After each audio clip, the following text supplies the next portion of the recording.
a marker of good parenting is that your child doesn't have any wish to be famous. So there's tremendous envy within families and within people. Envy is one of the key motivators, and people are envious of their children. The problem with modern society is that everybody wants to be big. Everybody wants to matter. If you don't have a plan, you'll fall prey to the plans of others. And what goes wrong often in people's lives is they don't really have a plan. When companies start talking about loving their employees and being a family, etc., they've tied themselves in a knot. They've borrowed the language of private life in order to foster a short-term sense of togetherness. Ready to go?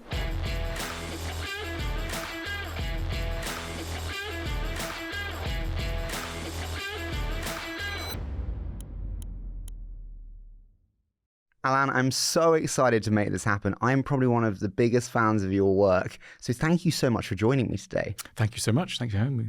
Now, I would love to start. We live in this kind of social media driven world, and I also live in this financial driven world. And at the core of both is status. And so I want to start with, how do you define status, and why do we want it so much? Well, let's start with the second bit. I think we want status, if this doesn't sound too weird, for love. I don't mean sexual love or romantic love. I mean love in the broad sense, esteem, friendship, recognition. We live in a world where what you do defines who you are. That's a relatively modern way of doing things. It wasn't always the case. But, nowadays, first time you meet somebody, they will immediately ask you, what do you do? According to how you answer that, you'll either be acclaimed and, that's very interesting, or you'll be left behind by the peanuts and you'll be made to feel that you don't really exist. You will become an invisible person. So we want status for, very often material ends, but it's not really the material ends that we want. It's the love and respect and esteem that comes with those ends. I mean, if you said to somebody, right, you've got a choice. Either we give you, £400 million a year, but everyone who looks at you will treat you like a pariah, will treat you with, ignominy, you'll feel shame, etc. But £400 million a year, or you can live on £15,000 a year, and wherever you go, people will greet you with warmth, with adulation, with love, with respect, etc. Which one do you want? I think that a vast majority are going to want the second option. So people often say, we're very materialistic nowadays. We're not particularly materialistic. What we are is we're hungry for status, for love, respect, dignity.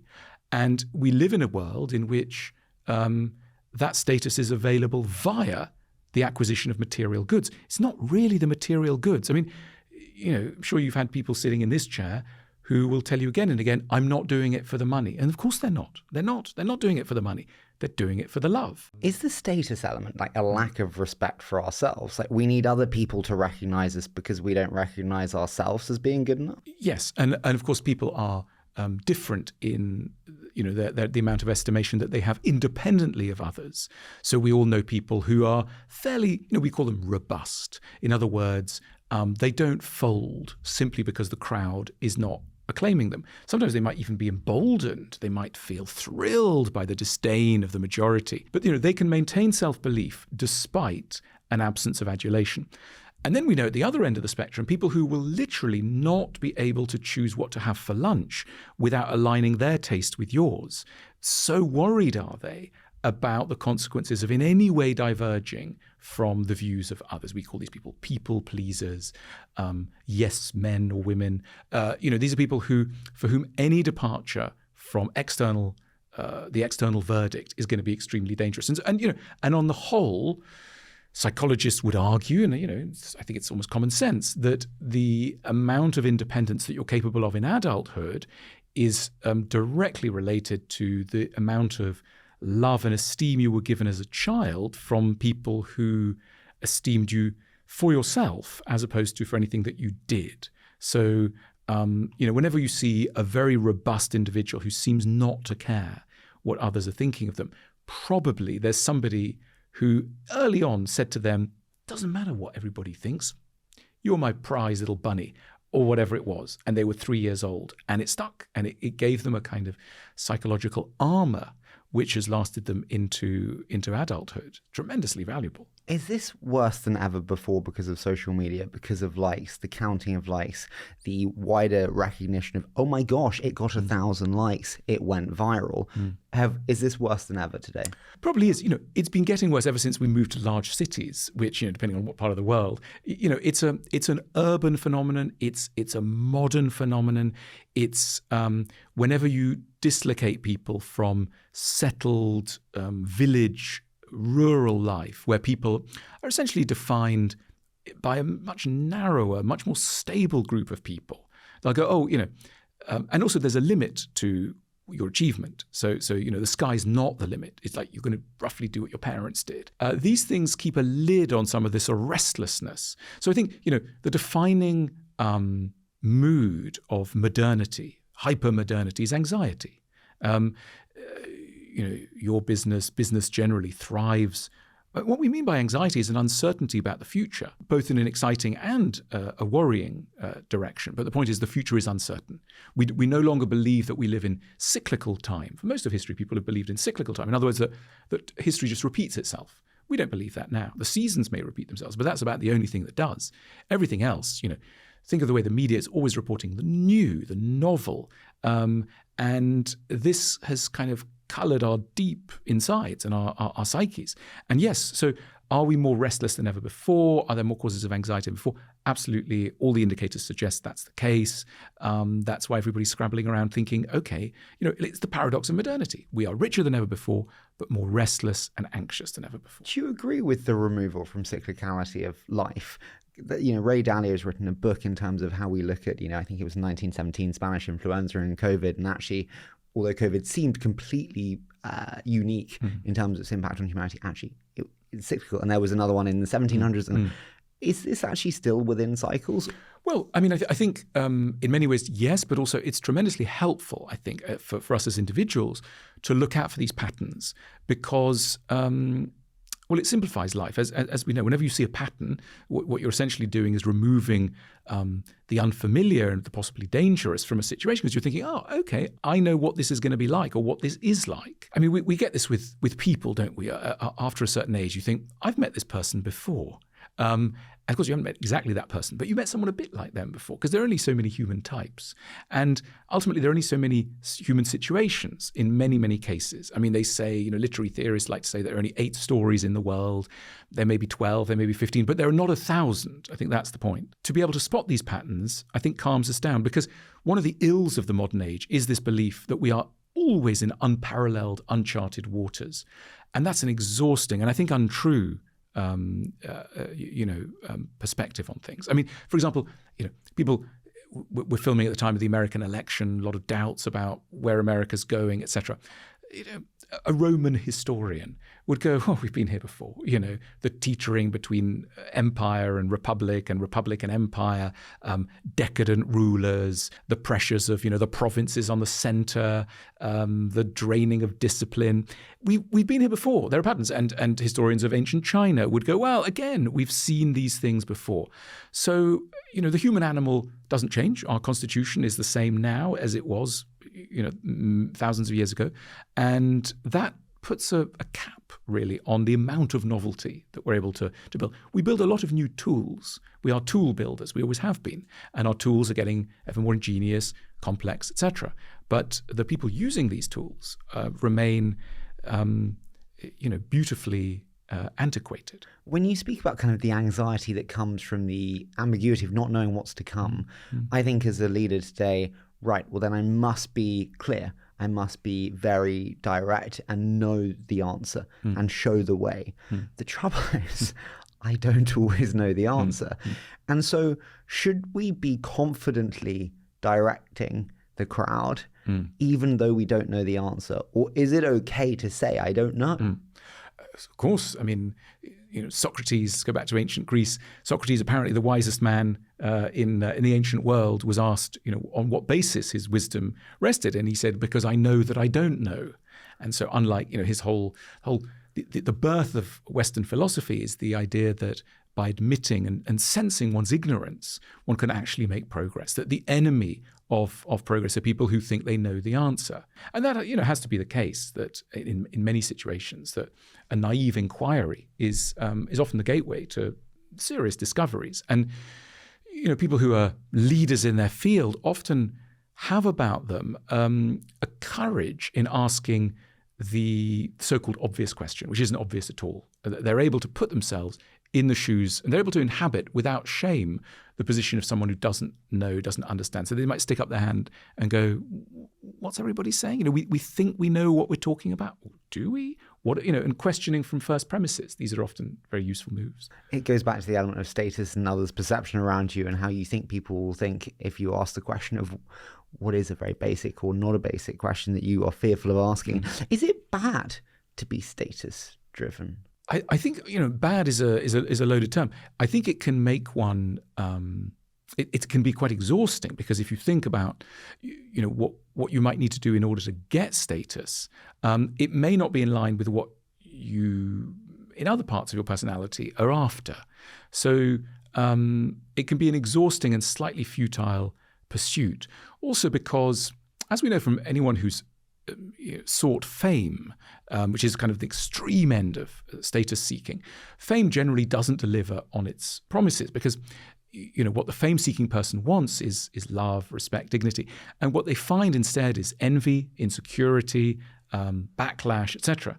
And so the capacity to be anonymous and to bear anonymity is rather good. At the School of Life, which I run, we say that a marker of good parenting is that your child doesn't have any wish to be famous. And, that's probably a good sign. Why is that? Because it means that they have an internal system of validation rather than an external system of validation. They are not seeking to be known by strangers. They can be content to be known by a small circle of people that they actually know back. So it's two-way rather than a broadcast system. As soon as you have a broadcast system of knowledge, the world gets slightly impoverished. And so for my future parent, I should be telling my child that you are enough in yourself. You don't need the world to tell you you're great. Believe in your inner potential.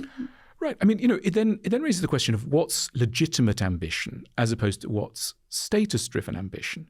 And, it's a big question. Now, I happen to believe that there is such a thing as intrinsic ambition. And look, the ancient Greeks believed in the concept known as eudaimonia. And eudaimonia is translated sometimes loosely as happiness, but it really means flourishing. And the Greek philosophers thought that the goal of every sort of noble person should be the pursuit of eudaimonia. In other words, that everyone should be looking out to enhance their flourishing and the flourishing of others. You could go, what's that got to do with ambition? Well, I think the most legitimate ambition is in some ways to bite off some area of the eudaimonic project and make that the thing that you pursue according to your talents. So it's a meeting of talent and interest, and over this area of eudaimonia, which that's not very prescriptive. That allows for an enormous range of activities. But to let a child know, okay, you're part of the human project. Don't seek money for its own sake beyond a certain level. Don't seek status for its own sake, right? But pursue, a eudaimonic goal. I think that's a good message to send to a child. It's the first time I've said eudaimonic goal on this show, but I'm embracing this new term. You should do it every time. I will do. Trust me. I'm going to quote you for it. My question on the back of that is, if a child's ambition is seemingly going to only end in sadness for them, do you as a parent have a duty of responsibility to say, I'm so sorry, you will not be Beyonce? Well, one of the things, I did a psychotherapy training, and one of the things they teach you in psychotherapy training is that an insight that a person reaches themselves is worth much, much more than an insight which has been given to them, pre-prepared by somebody else. It's about the level of depth to which an insight will go in someone's personality. And this is a way to say, if you tell your child the answer, it won't be worth that much. But if you allow your child to find their way to the answer, then the lesson will really stick. And this is the agony of parenthood, that you simply cannot rush the child to the answer. You can't say, this is it, this is how you should live. I've spent 50 years working it out, and I've made lots of mistakes. That you have to allow that they're going to make their own errors, and from that learn. And it's agonizing to watch. And it's part of the reason why the human race stays so dumb, because the transmission of knowledge from generation to generation is so, it always has to pass through the filter of what broadly you can call adolescence. And in adolescence, lots of the good ideas, also some of the bad ideas, but lots of the good ideas of the previous generation are thrown out. But it's a kind of filter that's applied. And some bad ideas get thrown out. I think, looking at it through an evolutionary biological lens, that's maybe the function of adolescence, is to act as a sieve between sort of generational knowledge. But it does slow things down quite a lot, because people, a parent who's had 3 divorces and has finally worked out the secrets of love. They got a kid, and are they really going to share that knowledge? And is it going to transmit properly? Can I ask you, when we don't have the status, people go, loser. Yeah. How do we think about the term loser and its place in society today? Well, it's a very modern term. Let's go back to the ancient Romans. The ancient Romans thought that your success is only ever partly your success. It's a combination of your skill, talent, and energy, and the intervention of divine forces. Could sound kind of weird, like divine force, but the Greeks and the Romans, and in fact most pre-modern civilizations, believed in divine intervention in all areas of life. So we are highly unusual in thinking that we are the authors of our own lives. Most societies, for most periods of history, have believed that any achievement is a combination of individual effort and divine intervention. It's why the Greeks had the unbundling of the gods, isn't it? The god of sun. Well, it was lucky that we won because the sun shone on us. Absolutely. And the Greeks are obsessed by hubris, by the concept of forgetting the role of divine intervention. That's the definition of hubris. In other words, thinking that you are the master of your fate. That is all Greek legends, histories are all about this. It's only ever about human arrogance. So clearly they were tempted by this. We've gone hook, line, and sinker for this temptation. Anyway, let's come back to this concept of loser. So for example, the Romans were obsessed by the goddess of fortune, Fortuna, all around Italy, all around the Italian peninsula. They had shrines to goddess Fortuna. If your ship came in, if you were a merchant, if you were a venture capitalist in ancient Rome, and things went well, they had venture capitalists, more or less. If things went well, you would immediately go and thank the goddess of fortune because you knew it wasn't really you. I mean, you think it's all you. It's absolutely me. But even though someone else building the company, doing all the work, it is me. Exactly. So Fortuna was the person you'd go and thank, and that's why. You find it in language. So in the medieval period in England, in English, in old-fashioned English, what is a poor person? A poor person is an unfortunate. Literally somebody who is, word Fortuna, unfortunate. Fortuna has not smiled on this person. So why are they poor? Why are they begging, etc.? Well, Fortuna's kind of done them in. Nowadays, in America, as you point out, especially in America, what's somebody who's not done well? They're not an unfortunate, they're a loser. Much tougher word. Why are they a loser? They're a loser because the word loser suggests that people are operating within a race, within a fair race, where individual effort is fairly rewarded. And therefore, if you don't do well, the consequences of not doing well are much harsher. And this is, again, the sort of paradox of modernity, that we hold people much more tightly responsible for their fates. And therefore, if people mess up, the psychological consequences are harder than ever. Yes, we may have social security in certain developed nations, so people might not starve, but psychically they might starve, which is why rates of suicide are still stubbornly high, especially in these societies which place great emphasis on individual success. Because if you don't succeed and you've had every chance and it's a fair race, well, what's wrong with you? And the answer is, well, it could be something very wrong, at which point you might think you don't really deserve to be around. So at its most extreme, that's what it can inspire. There's 2 core things I just have to ask there, which is, you mentioned Fortuna, or the misfortune, being obviously kind of poorer people in that respect. How do you think about luck versus skill? You mentioned there, as a venture capitalist, we think it's all us.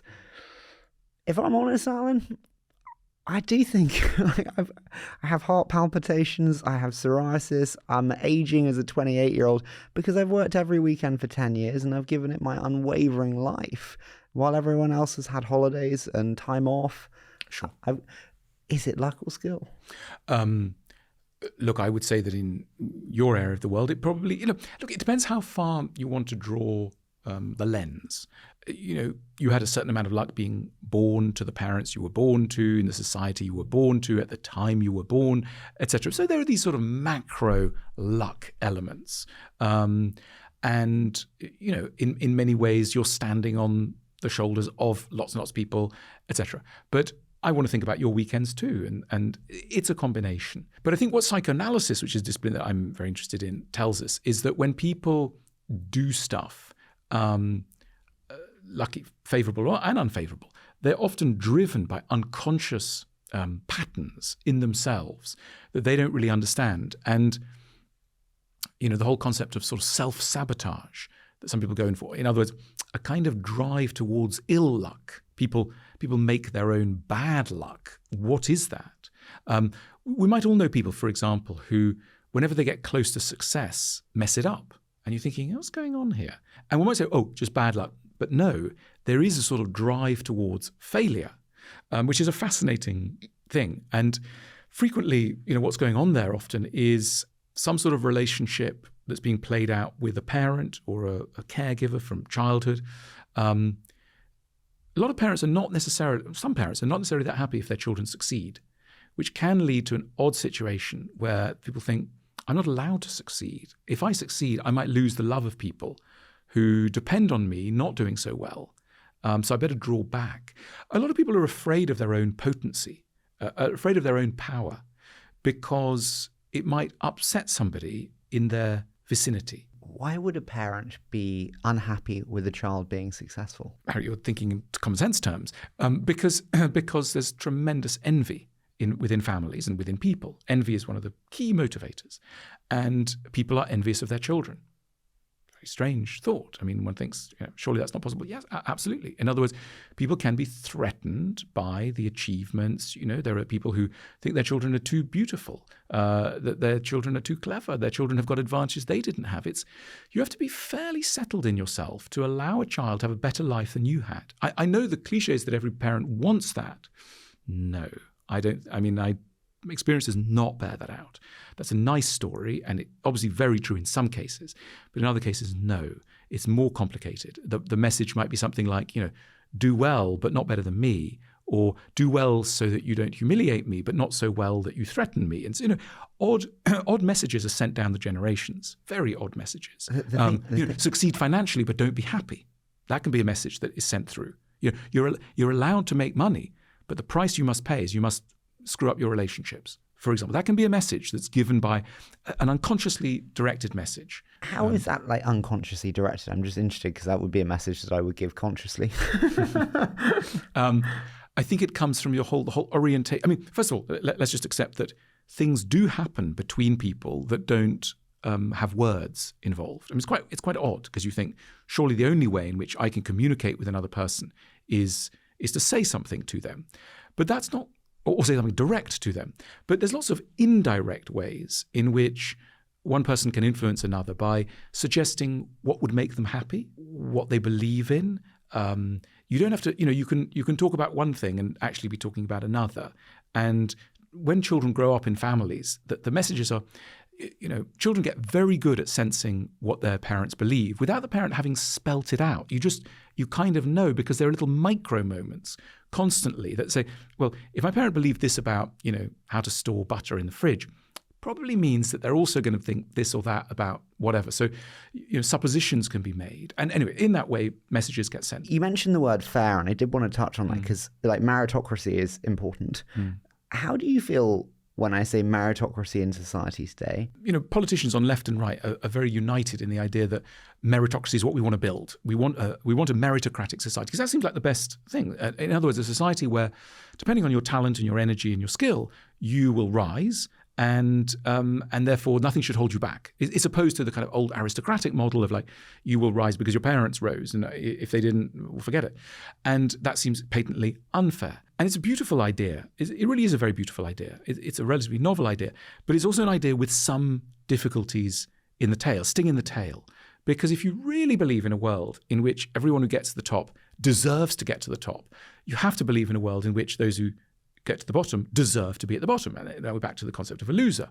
And so this is where the whole notion of human agency plays into political theory, and whether somebody's right-wing or left-wing has a lot to do with where they stand on that issue. And traditionally, of course, Europe has stood more to the left and the United States has stood more to the right. And before these become political positions, they start off as philosophical positions about human agency and how much we're able to direct our own life. Is there a point in believing in something that is purely idealistic? What do you mean by idealistic? A true meritocracy. Yeah. Unless one wants, extreme communism wouldn't be a true meritocracy. It's impossible. Look, I think we can believe in meritocracy without believing that we already have it now. In other words, a nuanced version, because every person that you meet is going to have a kind of unique trajectory shaped by all sorts of things. And to simply say, I'll just look at people's bank balance, that's the best way of looking at somebody. That's going to be a reductive way of assessing people. So, we're back to the concept of snobbery. And snobbery is an interesting thing, because a snob is really anyone who uses a particular system of judgment that's rigid and fairly one-dimensional to assess human beings. And so, if you meet a clothes snob and you're wearing clothes like me, you go, this guy's not worth anything. Shorts. Exactly. So clothes snobs are not going to like that. But we need to discriminate between people. It's possible to discriminate. What identifies snobbery as a particularly unfortunate method of discrimination is its rigidity. And it joins other things like racism, etc., in drawing really, really arbitrary lines across human beings. So we're not saying everybody is equal. We're not saying there aren't differences in, temperament, skill, etc. But it's really about what are the criteria which you're using? So, Jesus, fascinating that Christianity arises in the midst of the Roman Empire, and the Romans are real snobs. It's military virtue, it's money, they're power hungry. It's the United States of their time. And along comes Jesus and basically says, well, there is a hierarchy, but it's different. It's a hierarchy of love. And the person who's at the top of the hierarchy is the one who loves the most. And the person who's at the bottom of the hierarchy is the one who loves the least. Very weird, very properly revolutionary concept.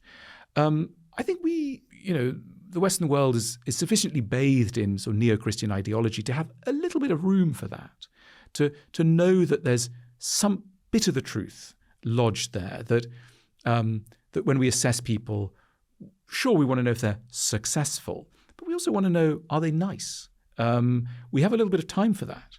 I'm just intrigued because you mentioned, obviously, the role of religion there and the role of religion today. How do you think about that today?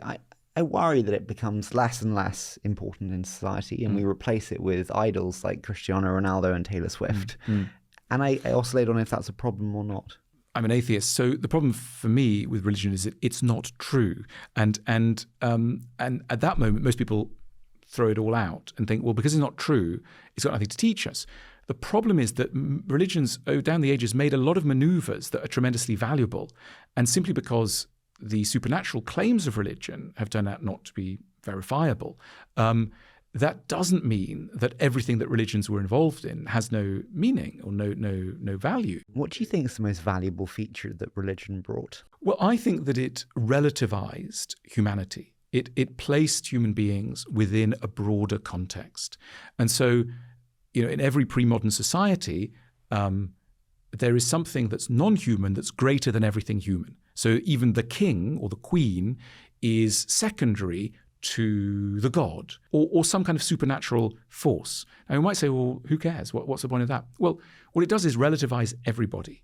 And the problem with modern society is that everybody wants to be big. Everybody wants to matter. There's a kind of impulse in everyone to be seen and noticed.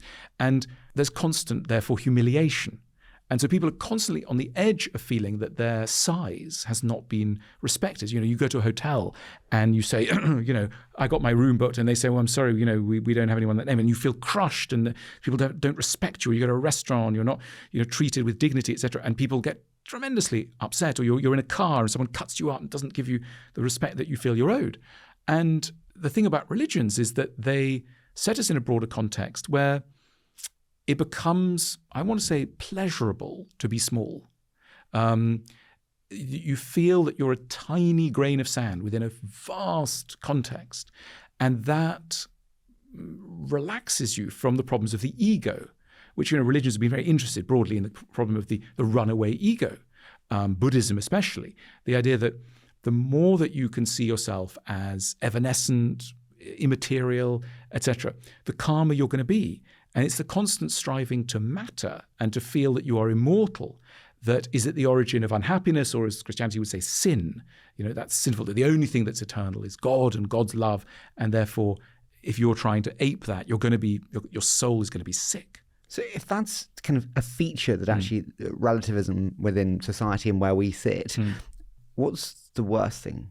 There are substitutes to religion, that just because you do away with God doesn't mean you do away with something large and vast. And that's why I think we're struggling nowadays to find these replacements. So people will go to look at the stars, or they'll go to the Natural History Museum, or they'll watch a wildlife show. And what they're trying to do, I think, is get in touch with that non-human sublime.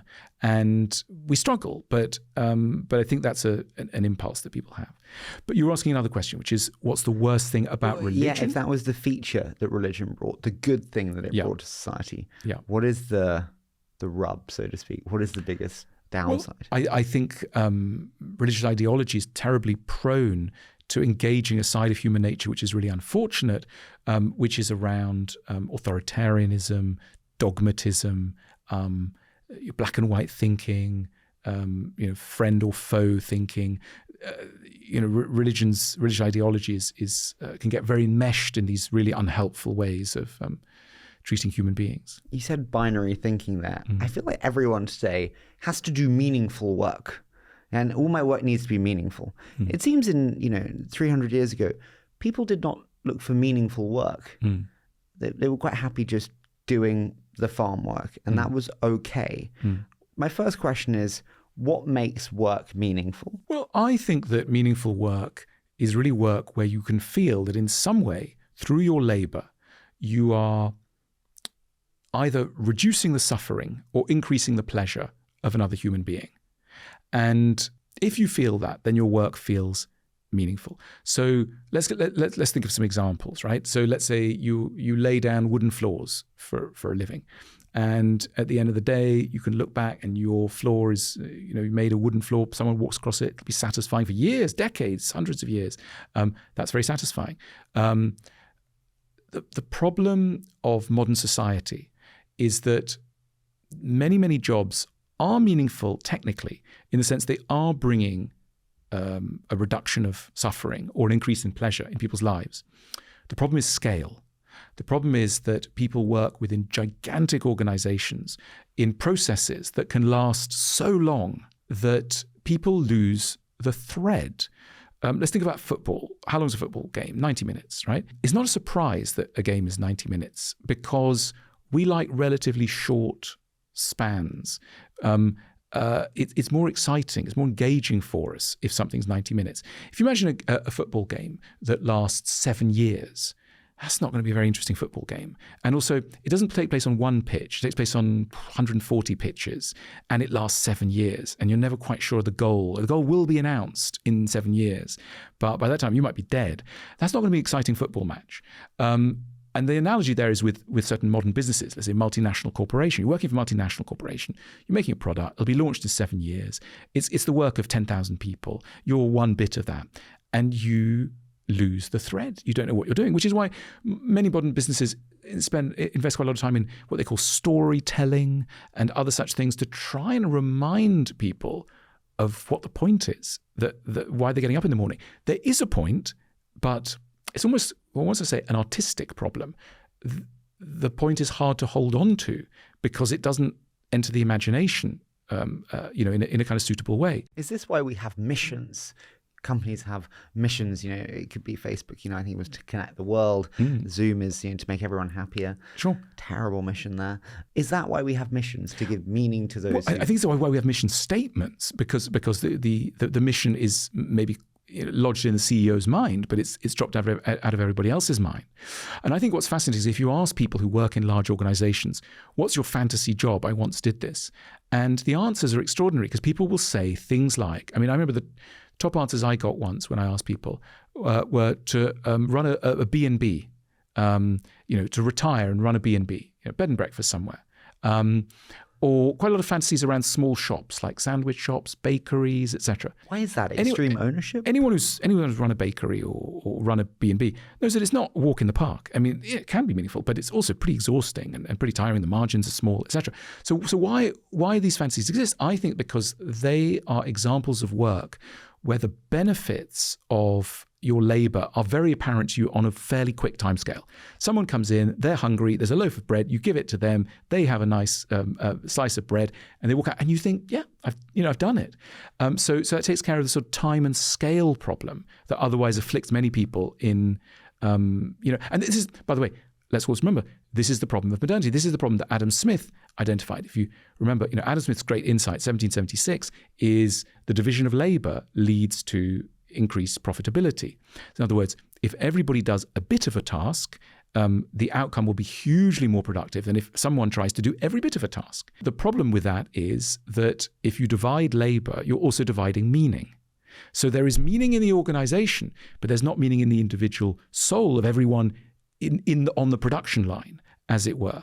And I think that explains the nostalgia for pre-modern forms of work, like running a bakery, where you can own more of the production process from production to consumption, and which provides, as I say, this sort of almost artistic satisfaction of, I can see how I have changed someone's life through my labor, which many, many people can no longer see. One of the most challenging things about venture capital is it takes so long. It is the 7-year football game, except it's not actually, it's 12 years, it's 15 years. Right. You might not be at that company. You might not be alive. Fingers crossed you will be. But it is so long. For me as a leader, and for anyone as a leader, where there is very long feedback loops, but gosh, I want my people to be feeling like they are working on meaningful work. Yeah. Is there anything that I can do or I should think about? I called it an artistic problem a minute ago. It's you also define it as a problem of the imagination, that people will literally forget. Storytellers, if somebody writes a very long novel, halfway through often people go, well, so we've just seen that so-and-so, went to the house. And so there's a kind of recap of what happened, or a reminder. And I think, we need this in our own lives, often a reminder of who we are, where we're going, what the trajectory is, and an evocation of it through imaginative means. So you might want to, the investment that you made 7 years ago, you might want to show some pictures, show film, go make a visit to the place that, just to kind of bring it back to life, what's actually happened. Do you think the desire for meaningful work is a new phenomenon? We mentioned earlier, hey, people were happy just kind of going about their daily lives, working on a field. And the idea of meaning wasn't... Well, I think I would say that the process of modern labor have made more work seem meaningless than ever before. So it's not so much that we want more meaning, it's that quite naturally, without anyone meaning to, modern industrial processes have drained many jobs of their meaning. And so, it's the quintessential sort of Kafkaesque system of a lone bureaucrat in a vast system. The bureaucrat has forgotten what they're doing. They don't know the wider whole of which they're a part. And the kind of despair sinks in. We're able to lead terribly disembodied lives. You give somebody a credit card and say, right, just, you lead a life, you don't have to talk to anyone. You can just lead a kind of life which doesn't connect you with anything or anyone. And so it leads to this kind of alienation, which is a feature of the modern workplace as well. What do you advise someone listening who thinks, I get the tube into work or the metro or whatever it is in your city, to sit in a cubicle, to do a job that I don't care about, and this really is meaningless to me? I would say if you don't have a plan, you'll fall prey to the plans of others. And what goes wrong often in people's lives is they don't really have a plan. They know what they don't like, but they don't know what they do like. And the reason is that it's very hard to know what you like, because you're an individual. It's an individual answer.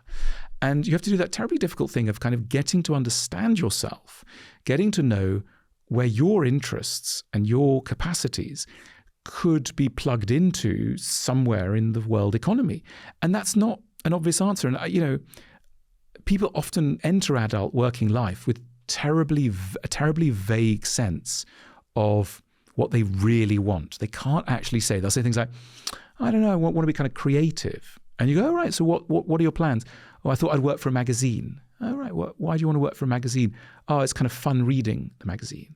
You think, okay, all right. How's that going to work out really? And that's a very loose plan. What did that person really mean by the term creative? And what's really the relationship between reading a magazine and then working in that magazine, etc.? So I was once told, do what you're good at because it's too hard to know what you love.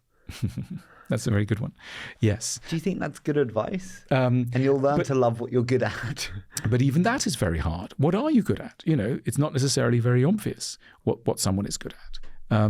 I would say it's as hard to figure out what you're good at as it is almost as it is to know what you love.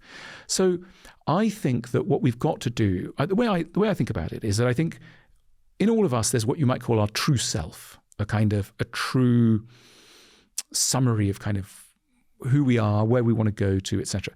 That true self is like a vase that's been smashed inside us, and there's just shards of pottery everywhere. And everyone's goal is to try and reassemble it and find out what its shape actually is. But most of the time, all we see is tiny fragments. And so, if you apply that analogy to the workplace, many people, especially when they're young and they enter the workplace, and you say to them, "What are you interested in?" They go, "I don't know." In order to assemble an accurate picture of what you want to do, try and collect every moment where there is a kind of little beep of interest, or the temperature rises because you're thinking, "Yeah, I like that." I often advise people to say, keep a diary, keep a journal. At the end of every day, every working day, try and identify something that you really liked. What was your peak moment that day? And it might be, I don't know, I had a conversation about something. Right, write it down. And then you have to analyze it. Well, what do you think it was within that moment of pleasure? And often there's lots of possible answers. It's because we were in the kitchen. Well, was it really because you were in the kitchen that you had that moment? Actually, no, the kitchen's not really important. Okay, right, it wasn't it? Oh, I was talking to my mum. Okay, was it really important that it was your mum? No, it was that we were talking about, whatever it is. So you can try and refine till you get to a kind of golden ore of ORE of a kind of substance that is, as it were, your true working identity. But you have to assemble it, and it takes a hugely long time. And so for many people, they don't get there ever. I know many people who are coming up for retirement, and they've worked hard all their life, and then they go, "Yeah, I'd like to do something, for me now." And you think, "Oh, okay, well, who are you?" And they go, "I don't really know because I've just been so busy, and I don't really know who I am or what I enjoy or anything like this." Do you know what I ask them this bit, because I have a lot of students ask me, because I started so young, basically 12. I always say, "What do you do when you have a day off completely to yourself?" "Oh, I love going into expensive stores." "Why do you love it?" "It's the way they make me feel." "How do they make you feel?" "Oh, they make you feel appreciated and loved." "Oh, maybe 5-star hotels and premium hospitality could be interesting." Exactly. That's why the world can suddenly open up. What you've just described now very beautifully is a process of inquiry which opens up doors. Imagine a company that's saying, "We don't know what products we should be making." And you go, "Okay, well, all right. Well, where did you start? What's at the core?" And they might say, "We're in filing cabinets." "Okay, all right. So what is it about a filing cabinet?" "Well, it's about bringing order to things." "Okay, so maybe there's a company about bringing order to things. So let's look at other things you might bring order to." "Okay, you might bring order to car parking." "Oh, all right. Okay, so there's actually a link between filing and car parking. It's all about introducing box-like things into a space. So maybe you need to expand into car parks." And there's a logical, thing. And they go, "Oh, yeah, right." So suddenly you can extend it. So what we know is, I guess, brand extension or brand definition has got an analogy in individual life as well. There are so many people who feel like they aren't doing work that isn't meaningful to them. But I'm paid a salary. I have rent. I have obligations. And I am scared to do something about it. What does one say to them? Start very young, I would say. Start very, very young, because the younger you are, the fewer risks there are. It gets much, much harder to risk things when you get in, especially when you have a family. So try and get the risk done, pretty early. fail a lot when you're very, very young. I always say I was never. People call me an entrepreneur. I was never an entrepreneur because I started when I was 18, living in a house in Fulham, and if it didn't really work, I was still living in a house in Fulham, and it would be okay. That's right. That's right. Absolutely. But that's interesting because I always say I had a calling to do what I do. Yeah. And I think you don't like the word calling or disagree with calling as a notion. Why is that? Well, I think calling makes it seem too distinct. Literally in this religious sense, like you're walking down the street and suddenly you hear a voice of an angel who says, you must go to the next city and declare a new religion or something.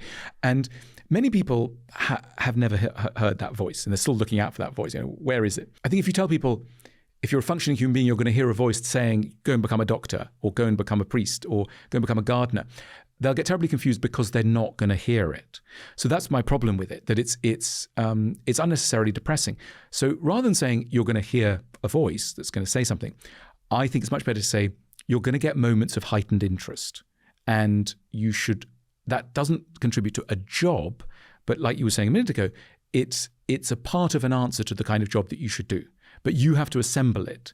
It's not going to come ready-made like a sort of as an external voice. You have to assemble from fragments a whole working identity and mission. I feel meaninglessness is increased in a world of remote work when you are sitting at home with a laptop in your kitchen every day, not talking to anyone. How do you feel about remote work? Come back to my football analogy. So not just football over 7 years in 150 countries, but it's like you have to go and sit at home without a football screen, and you have to remember what it was like to be on the football pitch. Well, that's going to be really hard. You have to remember the crappiest game of football. You have to remember the office, as it were.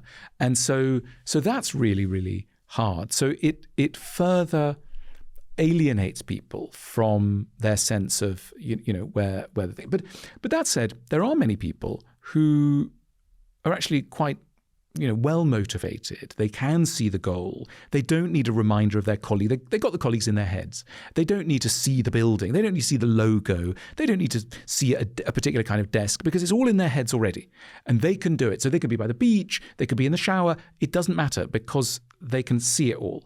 And for those people, arguably, remote working is very good because it enables them to, work without distraction, et cetera, et cetera. And I speak as a remote worker myself. I don't know if there's a reason for it. I find it especially more challenging for younger people. I think they lack meaning more when they don't have the children, maybe, where it's a big benefit to have that time.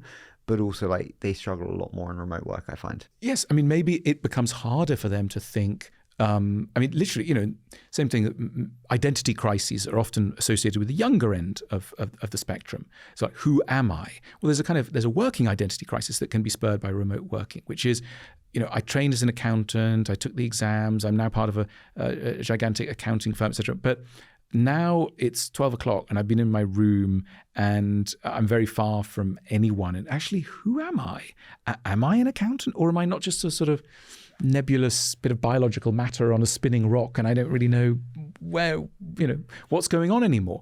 And you, as it were, lose the plot. Literally, you lose the plot. You said something brilliant once about office work, and I really just wanted to get the quote right, which is one of the most welcome aspects of office work is that you do not need to be fully yourself. Yes. Look, sometimes people talk about professional identities as being very fake, and that's a problem, and the office is seen as a place of inauthenticity as opposed to private life where you can really be yourself. But let's also remember that sometimes people have spent a concentrated period with their friends and family, normally a family of Christmas or whatever. They may be aching to get back to work because the true self of themselves and of those around them is just slightly unbearable. And they're longing for the relief that comes with inauthenticity. When somebody says, "How are you?" and you go, "I'm fine."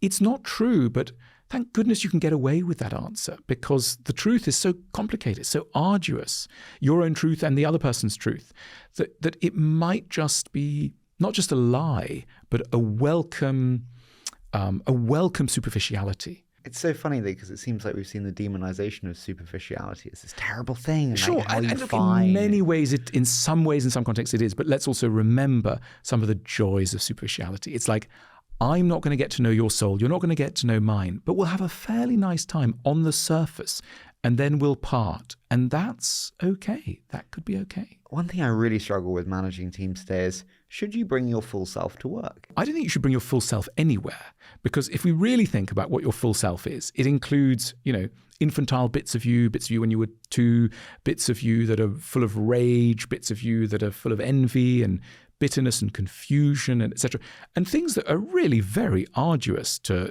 put in front of other people. So I think the notion of being yourself is a really, I know there's a lot of sympathy if somebody's in a relationship or been in a relationship, and then they say to their friends, I had to end the relation, I had to get out because I wasn't being seen for who I really am. And you want to go, okay, I kind of get your point, but is it always a good idea to be seen for who you really are? I think a really loving perspective on somebody is to think, I can see who this person wants to be. I can see who this person aims to be. And I'm going to focus on that, not necessarily who they are at all points. And one can slightly be a bit deaf or a bit blind, should be, to certain aspects that are perhaps true, but uncomfortably so. And one might want to glance over. There are elements like, I'm getting divorced, my mother's ill. Should you bring that into the office with you and we embrace you as a professional support mechanism as well? Or actually, is it a professional and personal? I can't quite understand that as a manager. I think we're terribly cut up about what we're doing when we come to work. Is this a family? Is this a friendship group? Is this a team whatever? That you're dropped. And I think it's probably more honest and therefore more effective to think, well, there are many kinds of association between human beings. The association known as the office or the factory, the workplace, is an association with a very particular end in mind, which is to produce a goods or a service, probably at a profit, within a certain time frame, with a certain kind of disciplines. That's what we're here to do. And once you know that that's what we're here to do, it helps to answer the question, well, your mother's died. Okay, so how does that fit in with this other goal? Now, we know that if somebody is not shown any compassion or any mercy by those they work around, they're not going to be interested in working. They're not going to be motivated. They're not going to feel they want to be there. So it's, the recognition of someone's humanity belongs to, is part of a workplace ideology. But then we're remembering why we're here. Ultimately, we're here to produce a goods or a service at some sort of profit margin. It's like if you were running a swimming team at school and you've got your mate who wants to come on the swimming team, and you want to say, look, I really like you, but if I let you into the swimming team, we're going to lose the race. Not because you're a bad person, but because you can't swim very well. And that's a different project to the project of friendship. So it has some overlap with the project of friendship, but it is a different project. And in this instance, you don't belong to the team because you will undermine the team. And I think that's, people get terribly, when companies start talking about loving their employees and being a family, etc., and then they got to lay them off. Well, what's going on there? What have they done? They've tied themselves in a knot. They've borrowed the language of private life in order to foster a short-term sense of togetherness. And they've forgotten that they are not, in fact, a family. They're very different from a family. Families don't lay people off. And if they'd remembered what they actually were, which is an association of people coming together to make a profit, that would have led to greater coherence in their messages to their team. How do you feel when I say a family member working with another family member? You mean a family-run business or family business? So I hire my brother or I hire my sister. Yeah. Well, look, the way I see it is that when you hire family members, you're almost always not hiring the very best at the level of talent. Because if you really want the very best talent, you should probably throw it open to lots and lots of people. And it's unlikely that your brother or sister or mother or son or whatever is going to be the person who, really outcompetes everybody else in a certain technical skill. But you're getting something else, which is quite hard to define. You're getting unbelievable loyalty. And that's worth something. You could, depending on the job, you can almost calibrate it. You're getting loyalty. You're trading pure excellence at skill for loyalty, and depending on the business and the area and etc., you might find that that's a good trade-off. That's a good trade-off because the person's not going to leave suddenly. They're going to plug away at it for lots and lots of time. Their interests and yours are going to be fully aligned, etc. And that's worth a lot, because you get a whiz kid who is not really aligned with your values. They're only there for 5 minutes. They're going to shaft you, etc. Well, maybe it would have been better to have your uncle, who's not too bright, but he's very nice and he's really on your side. Speaking of workplace ideology, and I'm intrigued to hear how you feel about capitalism and capitalism's role in the modern world today. To have a small question. I mean, look, I think that when we think about this, we've got to look at the demand side of capitalism. Governments are always keen to pump up demand, aren't they? We hear a lot about injecting liquidity into the economy and making sure that demand is steady. What never gets talked about in mainstream economics, we understand the reasons why, but it doesn't get talked about, is the quality of demand. From a purely economic perspective, it doesn't matter if people are buying psychotherapy lessons or buying handguns. Same thing for the economy. The economy will grow. It doesn't matter what the product or service is. What matters is the kind of the energy with which it's being consumed, and this leads to serious problems. This is the neutral, or if you want to be more hard line about this, the amorality of capitalism. It's not interested in human ends. It doesn't really posit.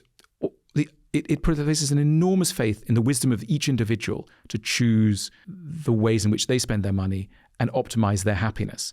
And we know from extreme examples like gambling that if you leave a person to decide on their ends without any assistance, well, you get some quite bad decisions. And we know this from our own lives. We're always spending money quite badly. Capitalism doesn't care about that because it doesn't mind. It doesn't matter if you spend it badly. There's no such thing as spending badly. There's only spending or not spending.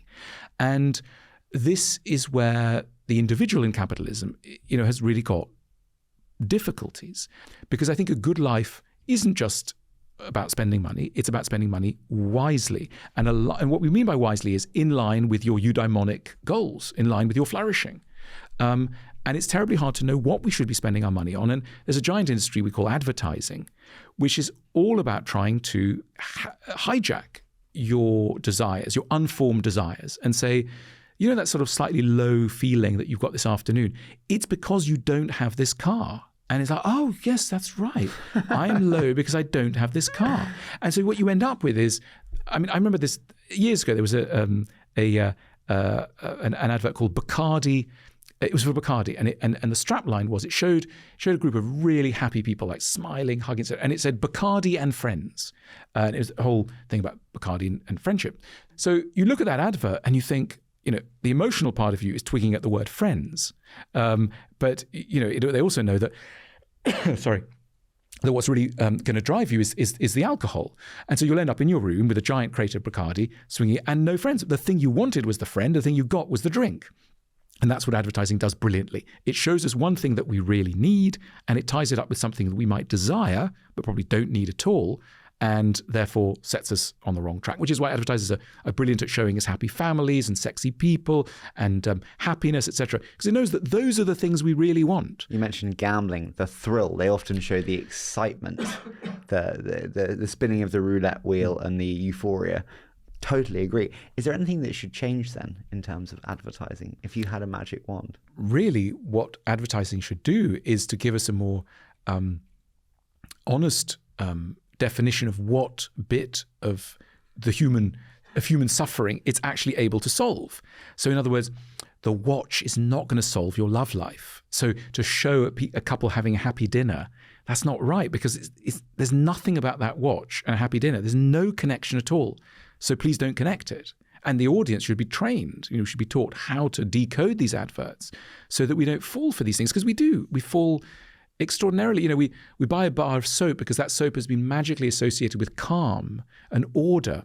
Now, calm and order are fantastic things. There's very little relationship between this fancy soap and calm and order.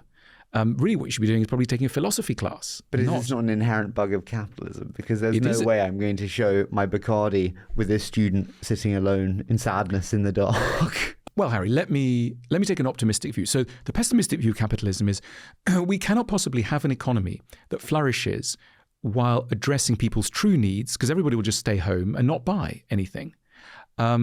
And so therefore the only way in which we can get a flourishing economy is to sort of con people into buying things they don't really need at a highly accelerated rate. I don't think that's true. I think that is too pessimistic. I think there are constantly things that are missing from our lives that are both genuine and for which a business could be invented. Every time you encounter any kind of unhappiness, you're encountering something that's a business idea that might not have come to fruition. So sometimes people go, capitalism's finished, we've got everything we need.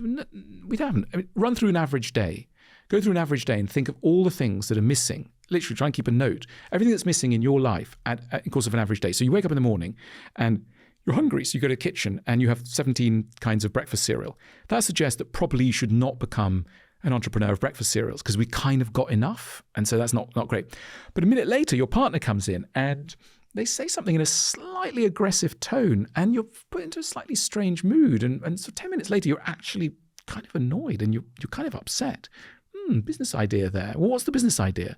Well, the business idea is that there's something in relationships that really causes us pain, much more than the pain of not having granola with extra fiber, is really an acute pain, and we haven't got a solution. So that's an entrepreneurial challenge. And what's the solution? Well, I don't know. Maybe we need another book, or we need another film, or we need a service, or we need an app, or we need a brain implant, or whatever. This is the genius of entrepreneurs. But there's a genuine problem that is there. And so a capitalism worthy of its title and worthy of esteem is one which accurately engages with people's sincere problems and makes those the drivers of profit, rather than aiming to derive profits from things that are disconnected from genuine sources of unhappiness. Do you think venture capitalists have a moral responsibility then to fund the genuine problems, not the ones which prey on human weakness?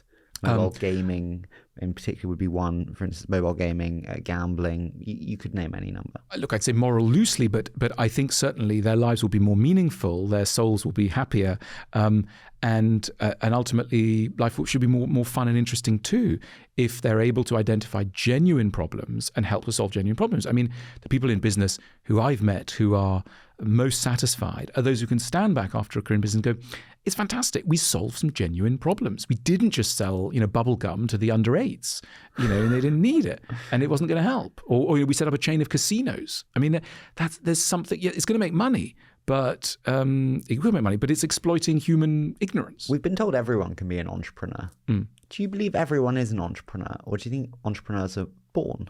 It depends how you define the word entrepreneur. I think that entrepreneurial opportunity and to be able to see entrepreneurial opportunity is a faculty that exists in a latent form inside everybody. Whether it's then developed is a different thing. But I think really what we mean by this is an interest in solving new problems, And the entrepreneurs I've met are relentless at identifying and thinking in depth about things that have not yet been solved. I know, of course, that there's many bits of the entrepreneurial puzzle, and very often people we call entrepreneurs are really one half of a team. There might be lots of other people, and they might be the visionary person, but there's an accountant somewhere in the background, there's a people person somewhere in the background, etc., and they make the thing work. So often what we mean by that sort of basic stage of entrepreneurialism is it is a visionary thing where you see, it's a kind of utopian vision. It's like, how should the world be? Not what is it like now? What should the world be? And, it could be many things. What should the world be like in a state agency? What should the world be like in the world of, I don't know, shoes to take to the beach or whatever it is? But you're sort of seeing a version of a world that doesn't yet exist. Would you consider yourself an entrepreneur? I've started some ventures. Yeah. And so in that sense, yes, I would see myself as. I'd love to do a quick fire with you if that's okay. Yes, go for it. So what makes a great leader? I think a great leader is someone who has got a sense of what they're trying to do, because everything flows from that and why they're trying to do it. So all the other things that we associate with good leadership, management, etc., flows ultimately from a knowledge, a really secure hold on what it is that you're trying to do. And as we've spoken so much today about how hard it is to keep your objectives properly in focus. So a good leader has got those objectives in focus. What did you believe that you now no longer believe? I think life reveals itself to be ever more complicated. So I think I used to think that, you climb up the top of the mountain and then that's it. But I think life shows you that there's always another peak. So is there not joy in that? No, it's a bore. Would it not be dissatisfying if you reached the peak and you're sitting on the top with your sandwiches? Look, it depends what we're talking about. But I think life's capacity to spring ever more of its puzzles can be slightly exhausting at points. How did becoming a father change you? I think it gave me an upfront perspective on what human beings are like in their very fragile beginnings. And I think that, we remember our own childhoods, but only partially, and coloured by all sorts of local things. And then we get to meet other adults normally. So to see what a human being is like, as it were, in its infantile form, it gives you tremendous insight also into what's going on inside adults, because inside every adult is a child. And so to sort of, to follow someone's journey from the day they're born to adulthood just gives you an unbelievable sort of store of psychological knowledge, really. Without sounding strange, I actually think to some of your advice every single day. You said on Krista's On Being, you need to infantilize your partner. And I actually think you need to infantilize many more people in life around you in terms of a 7-year-old, they're tired, they haven't eaten, they're annoyed. And you need to do that with your partner too. And it's not, what a horrible person, whatever. Yeah. And that has changed how I interact with the world. Many of the moves we need to make around children are also moves we need to make around adults. And it's not being patronizing to think that. It's actually honoring what human beings like, which is a fascinating conglomerate of the child and the adult. And I think ultimately we know that we have to be patient and forgiving towards children. We kind of know that, whereas we're constantly forgetting it around our fellow adults, which is why it's so moving, for example, to see a fellow adult sleeping, because you think, when you always see the child, someone sleeping, someone falls asleep in a train next to you, and you think, goodness me, this middle-aged person, I can see the child in them, and they're always there. What would you do if you knew you would not fail? If I knew I wouldn't fail? Well, as we're talking about entrepreneurial things, I think there are some wonderful entrepreneurial ideas that are scary primarily because they may not work out. So I'd love to build a retreat center somewhere in which people can come and do in-depth work on themselves. Probably it should be in a place like Mallorca or an island, beautiful island, and it should have lots of bedrooms and be a kind of modern version of a monastery. So that's what one should do if one knew one couldn't fail. Why would you not do that? You could get I might do that, but I'm worried about it failing. So that's just some of these big projects that I dream up in the night. You think, oh wow, big capital expenditure here. So it's frightening. But yeah, I like your attitude, and perhaps we'll have a chat afterwards. Well, there's two things that would make this fail. One is funding, and two is distribution. And the hardest is actually not the cash; it's the distribution. Do you mean execution? I actually mean the distribution being the customer acquisition, being how do you make people interested enough to buy it? Sure. And that is the one thing which you have, which I would say no one, well, not no one, but like very, very few other people. So we're going into business? Yes. Fantastic. Yeah. Let's do it. If we can get a good valuation. I'm a venture capitalist. Should social media be banned for children? Look, banning is a tough word. I think it should really be banned for adults more. How so? Well, because we suffer much more, and we've got heavy responsibilities. I mean, look, there's no doubt that there are technologies that hack our minds, just as there are foods that hack our minds. I mean, it's very hard to start eating ice cream and stop anytime soon. Once you start, you're on a roll, because we were made to not be able to withstand temptations, which are associated with, of course, evolutionary advantages.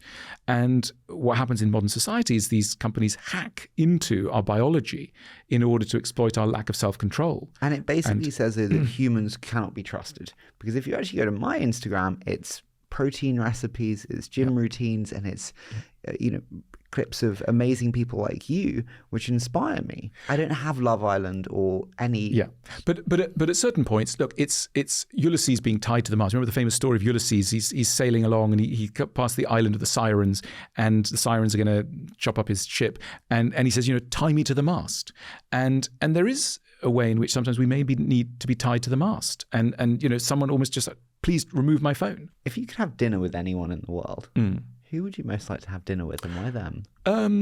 I think rather than just giving you their name, I'd like to tell you what they would be like. I think it'd be somebody who'd suffered quite a lot, gone through a lot of things, but had a really the optimal attitude to suffering. They hadn't become bitter from it. They'd gained a kind of perspective, a humanity. It would have sort of flexed their soul, and they'd be generous and sympathetic and open and funny and dark and naughty and wise. That'd be my ideal dinner companion. I was sitting with a founder who's probably a bigger fan of yours than even I am, and he read every single work you've ever done, and he said, what painting do you think a struggling founder should spend time looking at? A struggling founder. Well, I love the paintings of a German 19th century artist called Caspar David Friedrich, who does large canvases of, he does mountains, he does cliffs, he does waterfalls, he does oceans, and people are looking out at tiny little human figures are looking at these vast spaces of nature. And they're terribly relaxing, because again, you think, I'm just a tiny little thing in a wide and indifferent cosmos. And far from that being crushing, you think, well, let's go for it. Final one for you. What question are you not often asked that you think you should be asked more? You've done interviews before. People in interviews, they sort of focus on what's gone right and what you know. But I think to be asked, what don't you know? What are you still puzzled by? What can't you work out? What remains mysterious? Because that's really the cutting edge. What remains most mysterious to you? I'd say that I've worked out about 0.0001% of the puzzles of that face me and most human beings. So all of us are fated to run out of time before we've done more than scratch the surface, which is real is existential. Is there anything that you're really oscillating on that you really do question yourself on? Well, I think constantly the human project teeters from incredibly meaningful to totally absurd. And, I spend quite a lot of time smiling and laughing because there is something inherently comedic about being human, and that we have to take ourselves incredibly seriously just to get through the day. And it's obvious that the whole show is kind of a dream and is a sort of folly. And yet we have to kind of balance these alternatives, head in the clouds and feet on the ground. It's difficult being human. This has been, I've done many shows. I've had prime ministers on. I've had founders of the biggest companies in the world. I was nervous for this show. I don't get nervous for shows. I was nervous, and you have been incredible. So thank you so much. Thank you, Harry. And I so appreciate it. Great.